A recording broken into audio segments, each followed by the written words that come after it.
agnostics, long-haired weirdos, short-haired weirdos, vandals, hooligans. The government, hug the government, love the government, hug the government, love the government, hug the Welcome to The Politics Guys, the place for bipartisan, rational, and simple debate on American politics and policy. I'm Michael Baranowski, professor of political science at Northern Kentucky University. Today, as the last pre-election episode of our Election 2020 series, we'll be discussing how accurate election polls are, what happened in 2016, if we can trust the polls this year, what those polls are telling us, and our predictions for the presidential race, as well as control of the Senate and House of Representatives. What have major polling organizations done to try to adjust their methods based on what they've learned from 2016? Who wants to start us off? Faith. Yeah, kind of what happened in 2016 is not so much that the polls were completely wrong, but a lot of the polls actually fell within their appropriate margin of error. But the fact that Trump was actually able to pick up a couple swing states that these polls didn't quite have in his favor is what kind of really threw it off. And so like a lot of things that polling organizations have attempted to do this time around is consider different factors that have been going on, especially considering looking at education, and seeing kind of where respondents' education is. They've also done things in terms of kind of shifting polling, going away from traditional polling types like random digit dialing to using texting, which I know some polls have said that has allowed them to get younger respondents and even men to increase. So I think anything else that they've been doing has really kind of been beneficial. Also, kind of taking away from the idea that some pollsters have said that, like as Trump refers to them as the silent majority, didn't throw them off, but a couple pollsters saying that it did. And this time around, they are taking more into account to make sure that those respondents actually give a direct indication, am I voting for Trump or am I voting for Biden, where they didn't quite do that as much in 2016. Doc.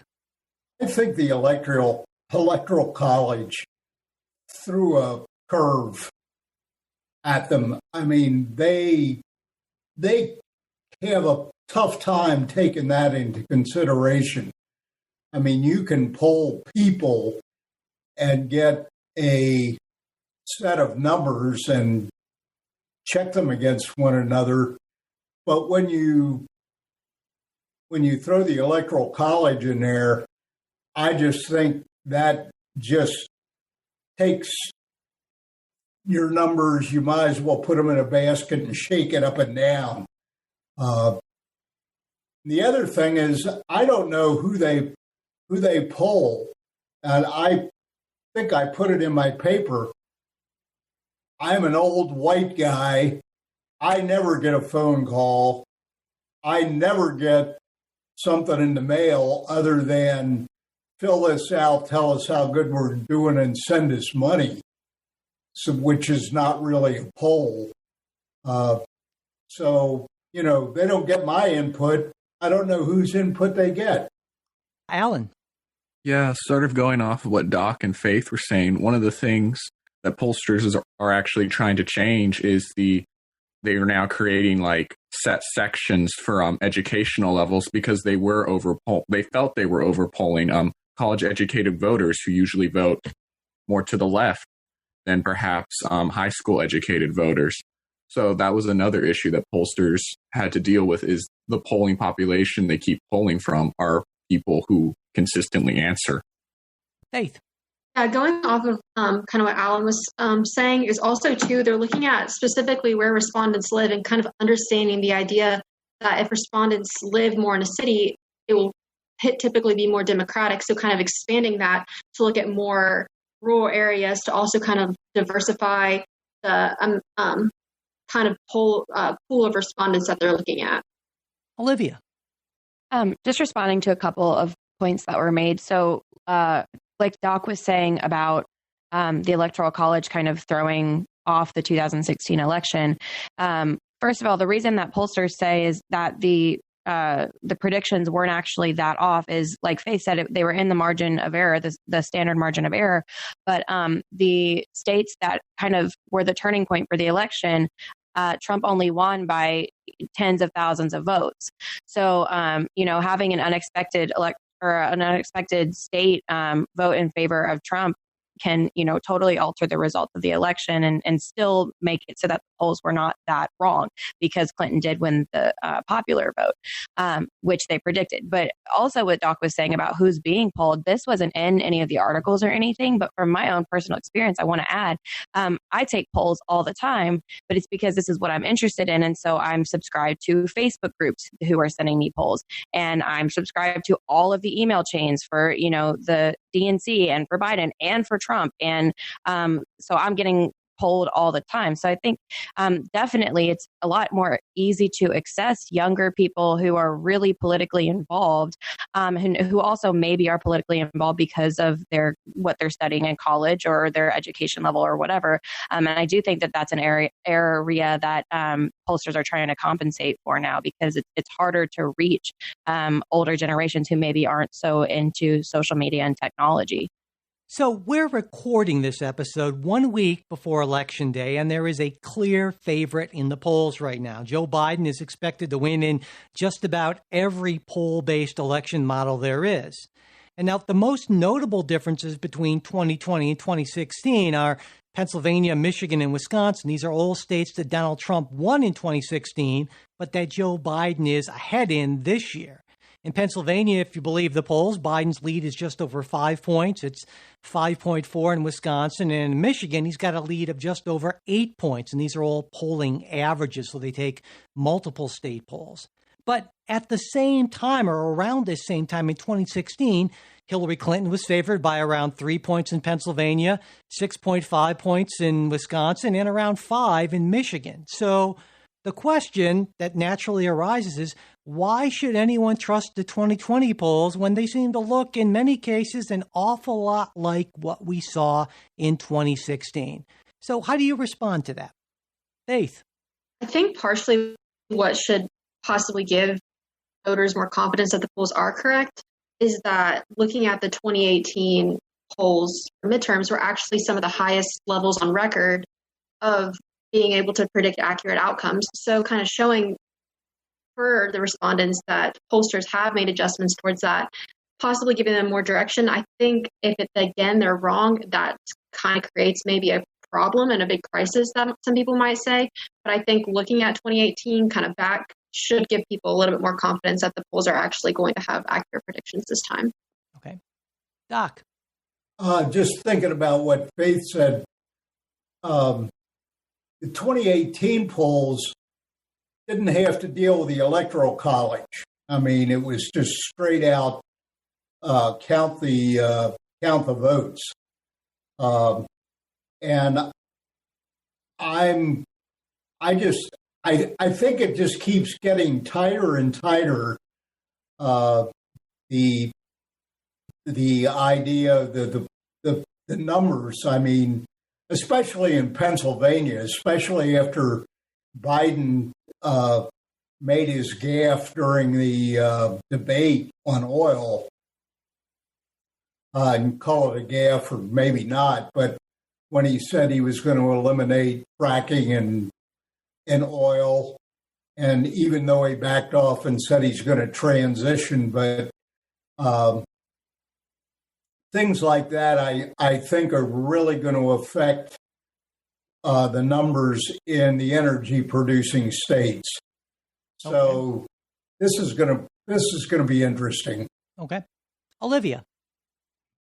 One reason that I personally have a little bit more faith in the polls this year than in 2016, how they proved to be wrong, but is because the undecided voters there were so many more of them in 2016. About 14% of respondents to polls were undecided on who they were going to vote for.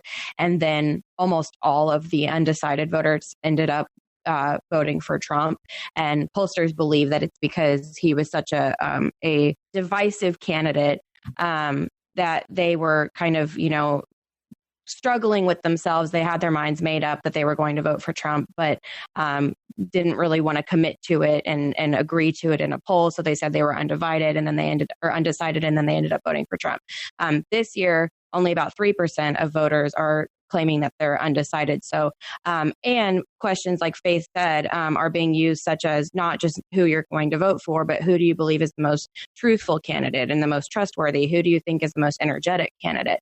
And so even if someone doesn't want, if they're, telling themselves they're undecided and they don't want to commit to who they're going to vote for yet, a lot of times who they pick as the answer to those questions are very telling in who they're going to vote for. So just methods in trying to get to the undecided voter, and also the lack of undecided voters, the change in that between this year and 2016, I think, is making these polls more accurate.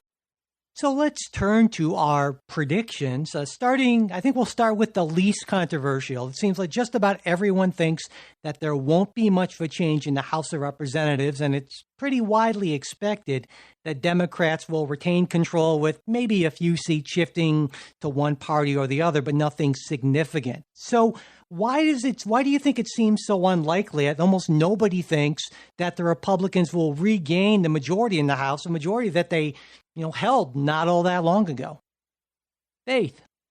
If you look at what the Cook Political Report is saying, there are only 25 races that are considered toss-up races compared to like 226 races that are categorized as either solid, likely, or leaning Democrat, and 184 seats that are classified as either solid, likely, or leaning Republican. So for the Republicans to actually be able to get that, they need to win all the toss-up states and actually flip a couple seats that are either likely leaning or solid Democrat. And just, that's a really hard feat to go for. Granted, it's politics, nothing's impossible, but it's just very unlikely. Okay. Noah. I think we can also kind of look at the election that happened with like Barack Obama, like how normally after the president's party, usually they lose control if they have the control of the House, and then it switches to the other side. So Donald Trump is still currently the president. So I think the reason they might keep control is because they are currently the opposing party for them. I also feel like it has something to do with population. A lot of the places that have a lot of representatives are heavily populated. And when you tend to be more urbanized, you technically tend to be more Democratic. I also feel like the only way, like for me, in my paper, I said the only way I think the Republicans could win the House is if, because of the impeachment thing. Like I remember back in one of our classes, you talked about how this happened after Bill Clinton's impeachment, the Republicans lost control of the House. But I feel like it would have to just be a complete rejection of the Democratic Party then by some people that are Democrats because of the impeachment scandal. Okay. So it seems that Nancy Pelosi's job is more or less safe. Let's talk about Mitch McConnell's job. Control of the Senate seems a lot more up for grabs, although it seems like there's a overall consensus that the Republican Party is almost certain to lose at least a few seats. In fact, President Trump said reportedly that it will be very tough for his party to keep control. And even Mitch McConnell just gave his party a 50-50 chance of staying in the majority. So I'm wondering if anyone, to start with, disagrees with this conventional wisdom. Do Republicans have any reasonable chance at holding or even expanding on their majority control in the Senate? What do you think? Is there a case to be made for that? Olivia. I think, like you said, it's politics. There's always the chance. And like I said, I get emails about all of this because I'm just very interested in it. And I'm constantly getting emails, whether it's to scare me into like wanting to donate more money or not, about how close some of these key seats are in the races. And like sometimes I'm getting, notifications that like between Mitch McConnell and Amy McGrath that it's very close. And like sometimes they're telling me that she's ahead and sometimes he's ahead. And that's the case with a lot of these seats that are, and obviously in the McConnell case, he's expected to keep his seat and win. But a lot of these that are, slated to be turned over to Democrats, the races are very close. So I think, there is a chance of us seeing an upset and it, not happening and them being able to keep the majority. I just think it's unlikely, but I would not rule it out. Alan. I agree with Olivia that it's unlikely that they'll keep the majority, but I also think that this idea that there's going to be this Democratic wave in the Senate might be an overestimation. A lot of these races are in typically Republican regions. a lot of these are incumbent Republicans. I mean, one of the races that's supposedly a toss-up is South Carolina. South Carolina is a very conservative place. It's very Republican. Iowa, despite being sort of a swing state, they currently have a Republican governor. Joni Ernst is the incumbent. She was in at least one poll leading by 1 point. I certainly think the Democrats will gain seats, but I believe they might be overestimating their chances. Doc. This is kind of unscientific, but based on the number of requests that I get to donate to various Republicans, which are basically worded, if you don't give us $25 now, we're going to lose. If you count those, they're going to lose. I mean, they're worded in an unbelievably nasty way. It's like, maybe I gave them $20 a couple months ago. All of a sudden, if I don't give them $50 now, I'm an evil person. So I think they're running scared, to tell you the truth. In fact, matter of fact, I hear that Mitch McConnell say that this is the toughest race he's ever run against an opponent. So let's move on to, the big one, obviously, which would be the presidential race. Now, I know that all of you predict that Joe Biden will win the popular vote. That seems like a pretty uncontroversial prediction for pretty much anyone. Let's assume for a minute that Joe Biden does, in fact, win the popular vote. Again, a safe bet. But he loses the electoral vote, just like Al Gore did in 2000 and Hillary Clinton did in 2016. That would mean that in 3 of the last 6 presidential elections, half of them, there's easy math to do, the person who more Americans voted for was not elected president. So is this a problem? And if you think it is, what should we do about it? Olivia. This is my favorite topic, and I always have the controversial stance on it, and everybody disagreed with me last time, and I'm going to say it again. It's 100% a problem, and I have so much beef with the Electoral College because I understand when it was founded that it was kind of a safeguard against, people were less educated, and they had less access to information when the Electoral College was created. People have so much access to information about the candidates now. And I think we can trust people to make an informed decision on who they're voting for. And I don't think that safeguard is necessarily needed anymore. And also, the Electoral College will also always benefit small states. And it really, I know a lot of people think that's a good thing. And a lot of times that depends on where you live and your partisan views, because small states almost always lean Republican. So it's always going to benefit the Republican Party. My view is that if you live in California, you are, this is not my view, this is fact. If you live in California, the number of electoral votes per citizen is like 100 times lower in some cases than the number of electoral votes in a smaller state like Wyoming or Montana. And that's not fair to me. And I think that if, you are equally affected by federal policy, if you live in California and you're underrepresented in the Electoral College, as someone is affected by policy in a smaller state. So to me, the 2.9 million people who voted for Hillary Clinton, and we ended up being, having minority role because fewer people voted for Trump and then he ended up being the president. That's not okay. Those 2.9 million people's votes effectively didn't count. And I think that if more people in the United States who are all equally affected by federal policy vote for a candidate, that candidate should be the president. Okay, Doc. Just based on what you just said, I mean, there's a map that comes up on Facebook occasionally that says if there is no electoral college, here's who selects the president. And it's California, Oregon, Washington, and New York. They select a president. Nobody else has a voice. I like to think we are a republic and democratic, but I don't want my life run by Californians and New Yorkers. They are not doing a very good job running their states. They're part of the United States. I don't want them running my life. I'll do anything to keep them out of the picture. Okay. Noah.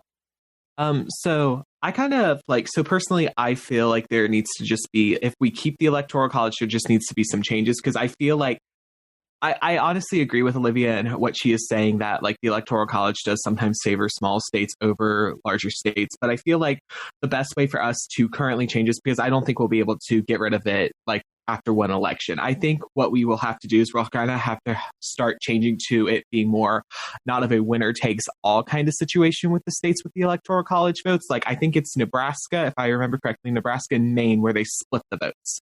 And so I feel like if this happens again in 2020, I think we might see a jump from a winner take all system with the Electoral College votes to a change to proportional winners. So it's because it's sometimes swing states, as we mentioned in the 2016 election, Trump barely won by 20,000 votes. I mean, he won all those Electoral College votes, but then it's Hillary still did a decent job in that election. So it's I think if this happens again, and if Trump wins the Electoral College, but Biden wins the popular vote, I think we might see more states, or we might see more states jump to that kind of system. Okay. Olivia. I 100% agree, and I'm so glad Noah said that, because I actually meant to say it as well. Yeah, the winner, if it were up to me, I'd love to see the Electoral College abolished altogether. I hate it, but if we have to keep it, because I know that people are not going to readily jump on that idea. But if we have to keep the Electoral College, I agree that we at least should get rid of the winner take all system, because especially like Noah said, when we saw in 2016, it came down to a couple of states by very few votes. And so, for Ohio, for example, just because I live there, and I want to say we have 18 electoral votes, something like that. But, if we see in this election that, for example, Biden wins 48% of the vote and Trump wins 50%, and then, I don't know, maybe 2% goes to a third party.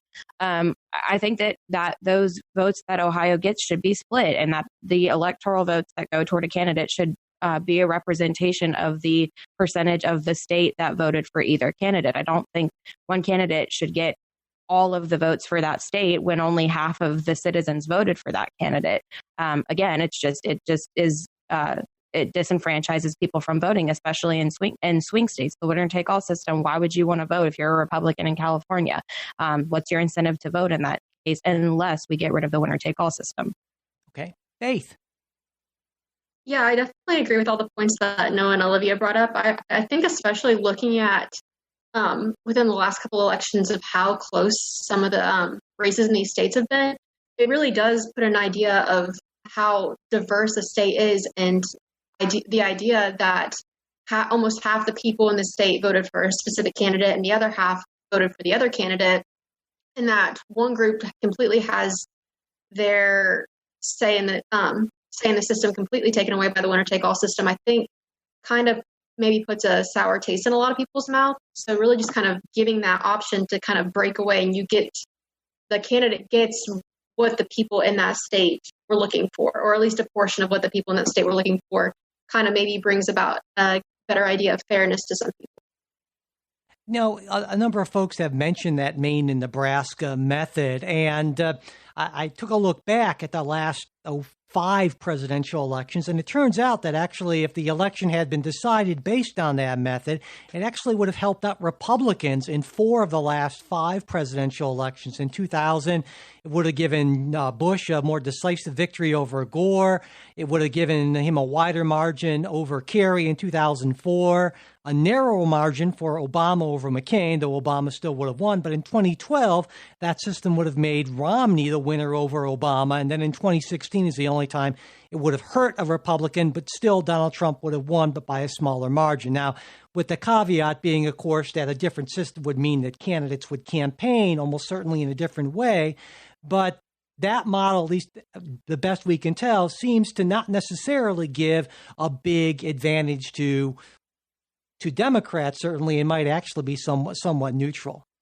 So let's move on to talk about that all-important electoral vote, more specifically with your predictions, because there are some clear differences of opinion on this. From my read of things, everyone who supports Joe Biden believes he'll win, while everyone who supports Donald Trump believes he will win, which is, I guess, kind of what you would expect. But there's one, well, at least semi-exception, I would say, and that's you, Olivia. You wrote that while you trust the polls, you have a gut feeling that Donald Trump will win, and you have a hard time envisioning President Trump leaving office. And the reason I bring this up is not to put you on the spot, Olivia, but because this is not at all an uncommon position. In a national poll that was conducted not too long ago, around 56% of Americans said that they thought Donald Trump would win, even though in almost all polling, a majority of Americans, strong majorities in national polls, say that they support Joe Biden over Donald Trump. So, Olivia, we'll let you be the stand-in for those millions of Americans, at least in this minute. Why do you think that? So like I wrote in my paper, part of it is I think that I am just preparing myself for the worst, because for me personally, worst case scenario is 4 more years of Trump. And I think that like my brain is protecting myself from getting my hopes up and then being heartbroken. But as far as like actual evidence, I am worried about, like a lot of the articles said, the fact that and a lot of it is because of the rhetoric that Trump and the Republican Party has pushed around. You know, he has a campaign ad right now saying, put on a mask and go. I don't even know if he said put on a mask. I doubt it. But he said, go to the polls and vote in person. And he just keeps saying that. And that's his campaign ad. And I think that rhetoric is pushing, is kind of creating a partisan divide between who's going to be voting in person on November 3rd and who's been casting mail ballots and going to vote early. And I think a lot of votes that we have so far from early voting and absentee voting are going to be more Democratic, and we're going to see a major Republican Trump supporting wave on November 3rd. And I know that polls have accounted for that.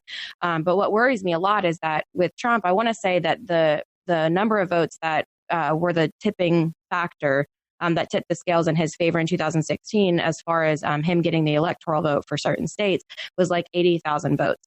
And it's predicted that at least 100,000 votes will be spoiled or rejected that were mailed in, and those are most likely to be Democratic votes. So I just think that there are a lot of factors this year, and also the fact that Trump has refused to agree to a peaceful transition of power, and we now have a 6-3 majority of right-winged Supreme Court justices who, if, there's a dispute over the results, it gets taken to the Supreme Court.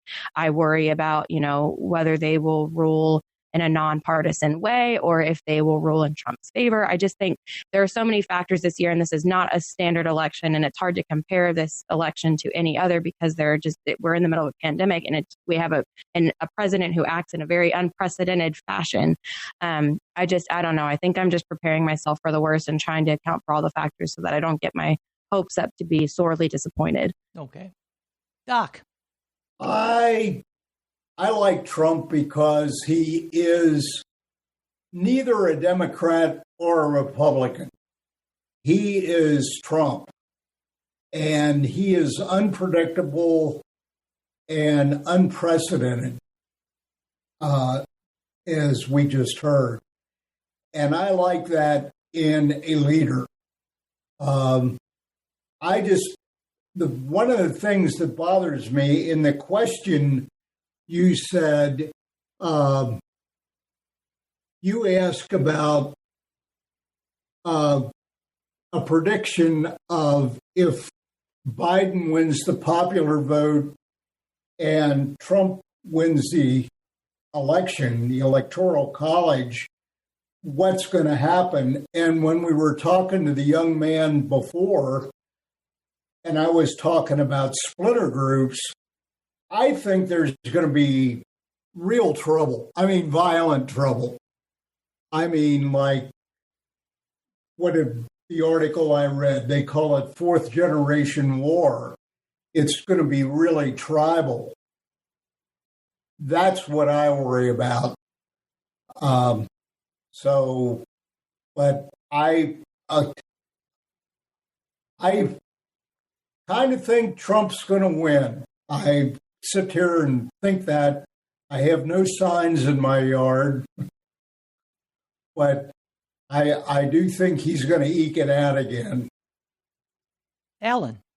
Yeah, I think a lot of us are worried about violence post-election day, but to speak to this concern for some on the left that Trump seems to be like this gut feeling that he'll win the election anyway. I think to put that into numbers form as to why they may feel that way, only 46% of Biden's supporters strongly support his candidacy, whereas 66% of Trump's supporters strongly support his candidacy. And that's very similar to the Trump-Clinton divide in 2016 when it came to enthusiasm, except less people were enthusiastic about both candidates. I remember at a Biden town hall when one of the questionnaires asked Biden, I have my Biden sign in a sea of Trump signs. It just seems that on the ground, what a lot of people see, regardless of whether or not it reflects the real numbers, is this idea that there is this more enthusiastic Trump base than there is an enthusiastic Biden base. And that may be where this like gut feeling comes from. Okay. You know, in reading over your answers to this and thinking about this just more generally for my own interest, I put together an electoral college map, assuming that every single state poll average was biased toward Biden by 5%. So I added 5% for Trump in every single state polling average. But even then, I still end up with Biden winning 296 electoral votes to 242 for Trump, even after adjusting that much. And that, of course, would be pretty historically bad for polls. So I guess that's my question, especially to those of you who, I guess there are three of you at least, who think that Donald Trump will win. Do you think that the polls are going to be that far off? Olivia.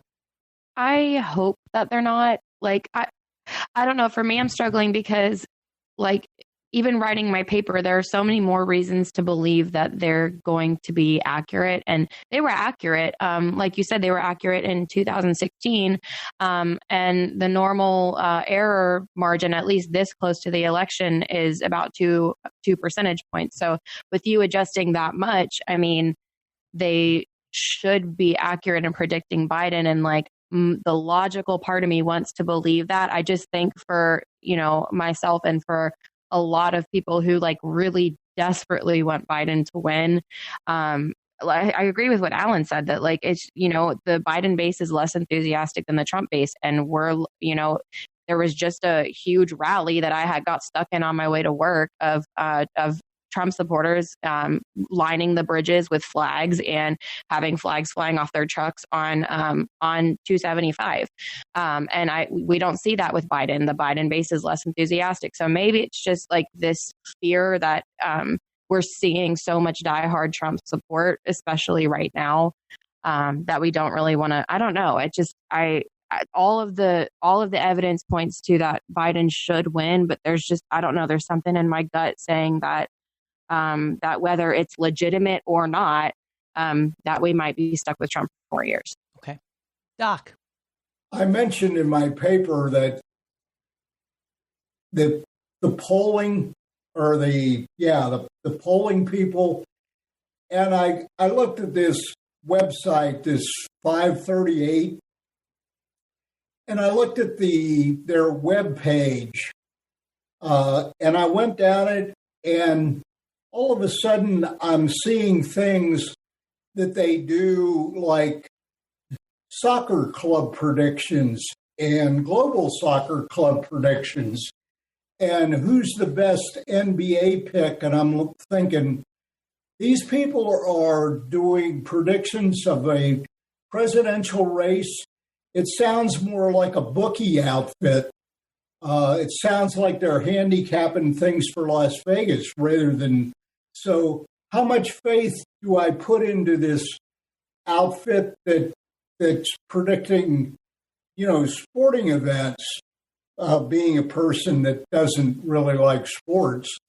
So I'm not sure, what these guys are up to. There's a pollster, his name's Frank Luntz, he leans a little bit to the right. And I like what he said. He wrote an article and he said, if Trump defies the polls, the whole polling organizations are just going to go out of business. He said they'll just be nonsense.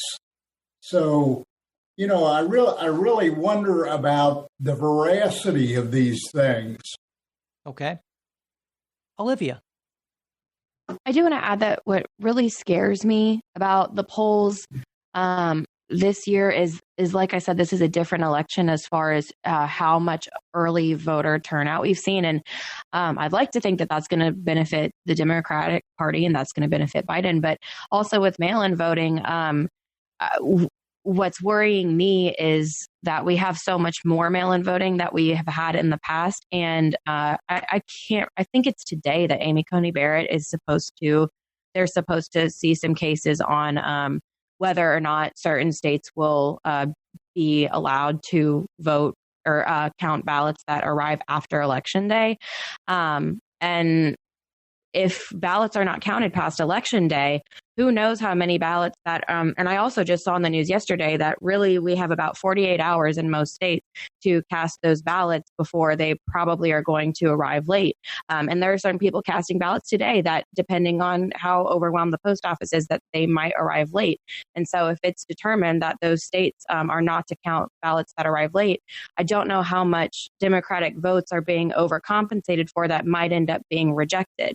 And I think that's another concern that I have, is that what if the polls are accurate and in terms of how people in certain states vote, but what if a large portion of those votes and, just enough to tip the scales? Because like I said, in 2016, it wasn't all that much that it took to tip the scales. I guess I'm worried about how, if the polls are able to handle this new situation and taking into account all of the factors in this new situation with this president who, like I said, his administration has been behaved in ways that we have not seen before and pushed narratives that we haven't seen before and challenged systems that have, never given us a reason to challenge them. I don't know. This election's different than other years. And I think that's where my gut feeling's coming from. So let's say that the unlikely, but certainly not impossible happens. And, in 2016, Donald Trump had somewhere around the 15% chance of winning according to the polls, and he won. And now he has somewhere around a 15% or so chance of winning according to the polls. And let's say he wins again. What does that mean? This is something Doc brought up. What does that mean for the future of polling? Do two unlikely, but certainly potentially possible events in a row mean that people just ignore polling? Does that destroy the public's faith in election polls? What do you think? Doc?